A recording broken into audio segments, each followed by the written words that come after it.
Hi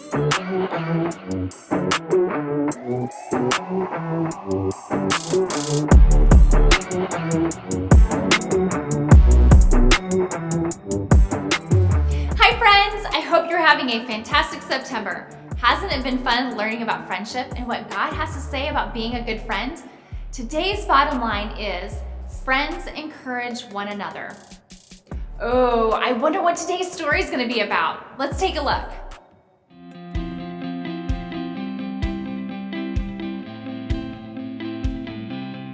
Come on, Haley, you've got this. Yes!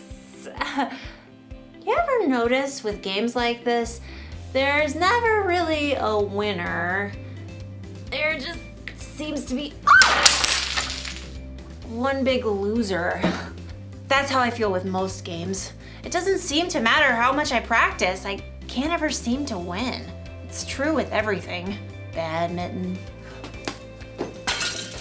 lawn bowling, frisbee golf. It can be kind of discouraging. I need a little cheering up, which is where friendship comes in. Friendship is using your words and actions to show others you care. Sometimes it helps to have friends around to kind of be like cheerleaders. Come on, Haley, hit that birdie over the net all the way to Camp Birdie. You've got this, Haley. Concentrate. Concentrate. Okay. Yeah! Woo! I knew you could do it. Woo! A little encouragement goes a long way. And in today's story, you'll learn about two guys whose friendship was built on encouragement.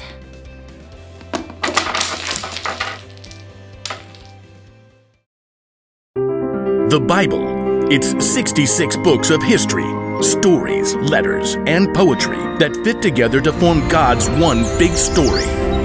The epic adventure of how He created us and loves us so much that He made a way to rescue us. As we travel through the Bible, from Genesis to Revelation, we discover people who met God and found their lives changed forever. And now for an amazing story. Inspired by the book of 1 Kings, chapter 19. For many years, God's people were ruled by kings who refused to listen to God. So God sent prophets to speak His words. One was a man named Elijah. I serve the Lord. Elijah did amazing things through God's power, like calling for rain after 3 years of drought and bringing a dead boy back to life. But being a prophet was a lonely, difficult life. After the evil queen Jezebel threatened his life, Elijah fled to Mount Horeb. God, I've been committed to you, but the people have turned their backs on me. I am the only prophet left. God already had an answer to Elijah's pleas. A friend. Go back the way you came. Anoint Elisha from Abel-Meholah as the next prophet after you. So Elijah tightened his belt and set out along the road. When he finally reached the town, he noticed several young men plowing with a dozen pair of oxen. And in the very last field, he noticed one of the young men struggling to keep his oxen in line. Get up there, Ham. Move along, Burger. God, is that Elisha? He's just a small town kid. What does he have? Does he have what it takes to be a prophet? But God had chosen Elisha, so Elijah tramped through the muddy field to greet the young man. Elisha. Elisha blinked in surprise when he saw the prophet. Whoa, Burger. Elijah marched right up to Elisha and threw his very own cloak over the young man's shoulders. It was a sign that God had chosen Elisha to be Elijah's assistant. Me? You're choosing me? Elijah turned and walked away. Elisha dropped the reins and ran after. Wait, just let me say goodbye to my family. Then I'll come with you. Go right ahead. I'm not making you do anything. Yes, sir. Right then and there, Elisha broke apart his plow and used the wooden pieces to start a fire. He cooked a meal and called all his family and friends over to share it with him. I'm leaving to travel with Elijah. Goodbye, everyone. Then Elisha set out on the road beside Elijah. I don't really know how to be a prophet, or even a prophet's assistant. That's okay. You'll learn. So over the years, Elisha followed Elijah everywhere as a close companion and good friend, and he watched and listened intently as Elijah spoke God's words to powerful kings and did incredible things. One day, Elisha and Elijah left the town of Gilgal on the way to Bethel, and they both knew that God was about to do something very breathtaking. God was going to take Elijah up to heaven. Stay here, Elisha. The Lord has sent me to Bethel. Elisha wasn't about to leave his friend to go it alone. As sure as the Lord and you are alive, I won't leave you. At Bethel, the same thing happened. Stay here, Elisha. The Lord has sent me to Jericho. As sure as the Lord and you are alive, I won't leave you. It happened once again in Jericho. Stay here, Elisha. The Lord has sent me to the Jordan River. As sure as the Lord and you are alive, I won't leave you. You do realize you're repeating yourself. Together, Elisha and Elijah reached the banks of the Jordan River. The waters flowed dark and deep. Elijah removed his coat and rolled it up. And then he struck the river. Immediately, the waters parted to the right and left. Elisha and Elijah walked across the river on dry ground. They reached the opposite bank. Tell me, what can I do for you before I'm taken away? Elisha didn't want to lose his friend and mentor, Elijah, but he'd learned many things in the last few years. Please, give me a double share of the Spirit God has given you. Only the Lord can do that. But if you see me when I'm taken away, that means you will receive what you've asked for. Elisha nodded, and the two men walked on in silence. Suddenly, a wild wind whipped up, and a chariot and horses appeared, blazing with fire. Elijah. The flaming chariot flew down right between the two men. It caught up Elijah and carried him up to heaven, driven by a strong wind.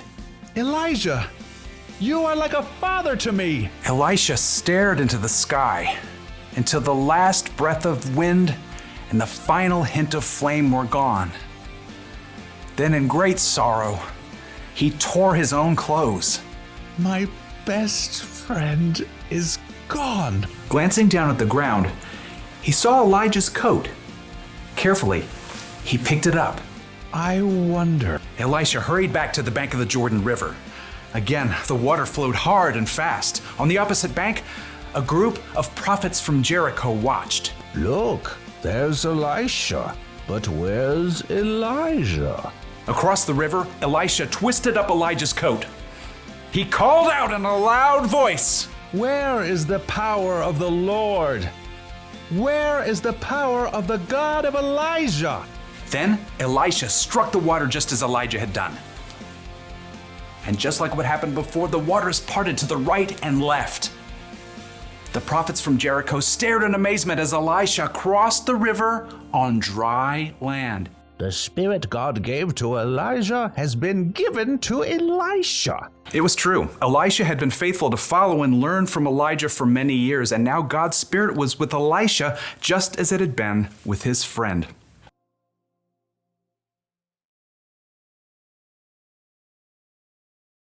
One way to be a good friend is to just be there when they need you. Look at today's story. Elisha was there for Elijah right to the very end. And even after he died, Elijah's spirit was with Elisha. Now, I don't know exactly how Elijah's spirit was with Elijah, but it sounds pretty cool. Jesus said God would send a friend to always be there for us. The Holy Spirit is the ultimate friend. He gives you wisdom when you're confused, strength when you're feeling weak, and encouragement when you need it the most. That's the kind of friend we should be. You can cheer your friend on when they play sports, or even if they have an audition, or a hard test. You can give someone a shoulder to cry on when they've had a rough day or when something sad happens. Sometimes it's best not to say anything and to just be there for your friend.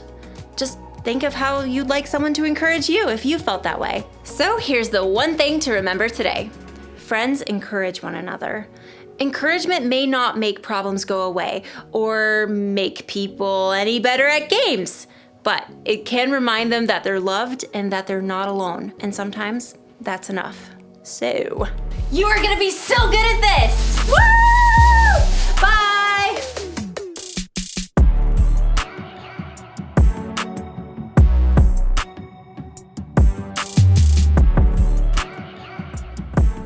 first, can we just acknowledge that Elijah and Elisha are very similar and hard to keep straight? Anyway, just like having a coach or someone to cheer us on, good friends are there to encourage us and keep us on the right path. When we feel defeated or like giving up, a friend will encourage us to not give up and to keep going. And just like Haley said, our ultimate friend is the Holy Spirit, who gives us wisdom and strength and encouragement. Well, have a great week, everybody, and we'll see you next time.